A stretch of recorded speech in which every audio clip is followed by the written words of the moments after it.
there, everybody. Welcome back to the Amanda Show. Happy Monday. I was actually going to try to make this a once-a-week thing. I actually started on a Friday, so I figured I'd do Friday shows. But actually, Monday works out better for me, so I'll probably actually try to make it kind of a couple of times a week. I'm still figuring that out. Like I said in my other video, I just barely started this channel. I meant to start in June or July. Anyway, I started forever ago, so this really should have been already established, but it's not. Anyway, just so you know, I'm going to try a few techniques to better the audio, and I'll put down in the description below whether or not I think it worked. If it didn't, it would be great if you'd wear like earbuds, because that's actually how I heard myself when I was editing the first video, and I didn't realize that the audio was so crappy. Anyway, today's topic is actually really kind of serious, and really about the psyche and just who you are inside. And here's the thing, I just really want to point this out really quick. I graduated high school in May. I am a critical thinker. I like to think about things, and I like to overthink things. And I don't have any homework right now. I'm not in college. I'm going to start that next year. I just figured I'd take a break because, you know, a break from school sounded like a really good idea. Actually, it was a very, very bad idea because I have nothing to think about, except for, you know, things that happened in the past, and I really overthink statements. I don't think about, like, if a guy comes up and is like, hey, how are you? I don't think, oh my god, he must like me.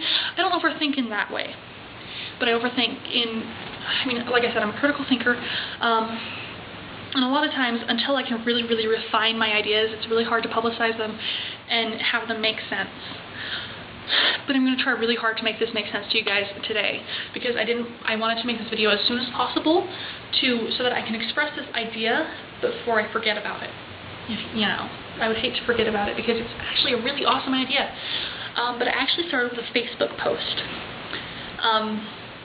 And I had shared this picture, and it was, what is your anime persona? And it goes off of your initials. My initials are AB, and that made me Super Devil. Which is actually really kind of weird when you think about it.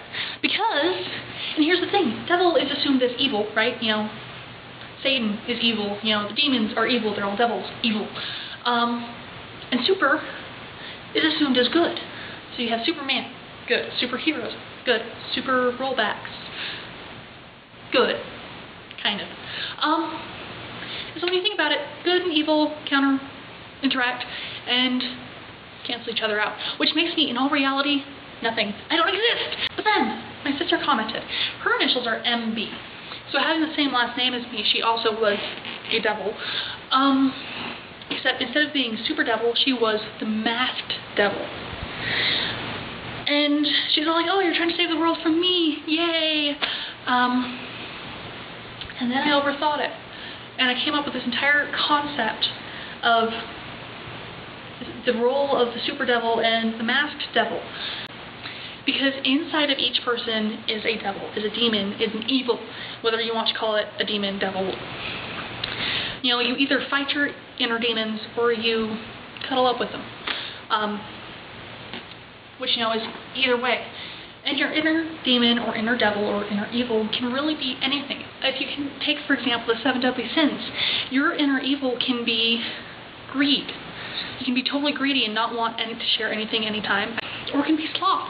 You can be totally super lazy and just not want to do anything, and therefore letting life pass you by is evil within itself, because you're not going to jump up and try to protect somebody. Or it could be envy, because, you know, you hear about people getting killed over jealousy, or, you know, just really vicious things, you know, boys beating up other boys or girls clawing at each other because, you know, they're jealous of their boyfriends, I guess. The thing is, you don't want to mask your devil. You want to acknowledge it. Not really embrace it, because, you know, if my inner devil is wrath, I wouldn't want to go out and just start beating up people for the hell of it. I would want to acknowledge the fact that it's wrath and try to change it for the better. Or even not even change it, just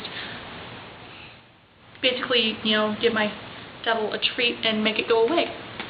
But if you acknowledge the devil, you're less likely to do bad things, I think. And this is kind of a personal opinion, and, you know, if you would put your opinion in the comments below so that I know what your thoughts are on this whole concept, that would be awesome. But the whole thing is, if you mask your devil, your inner devil is going to get really frustrated, and it's going to try to break out.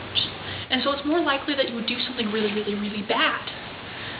you know, like I said, with the whole wrath thing, sometimes, you know, if you try to just cover it up and pretend it's not there, if you pretend your anger isn't there, and just let it build up and build up and build up and build up, eventually it is going to pounce out and try to kill somebody. So you really gotta that's my whole thing, my whole thought process.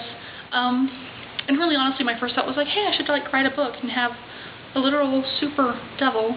Like I said, the name would be something different. I'd probably just like translate it into a different language so it sounded cooler. And then you have the masked devil. And so the super devil would actually use their devil inside to try to defeat the masked devil, the bad guy. And the masked devil would be one of those people that seems totally, absolutely normal and has no problems, you know, your average goody two-shoes up until the devil inside breaks out. So that's my thought process. Those were all my thoughts. I'm going to leave you with that, and I'll see you next time.